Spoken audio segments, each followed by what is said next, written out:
যদি পাথর ক্ষয়ে যায়,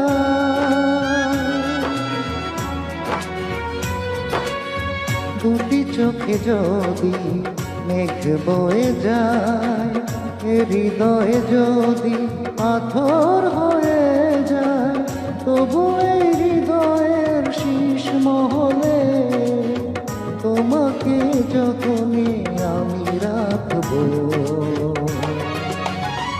ভালোবাসো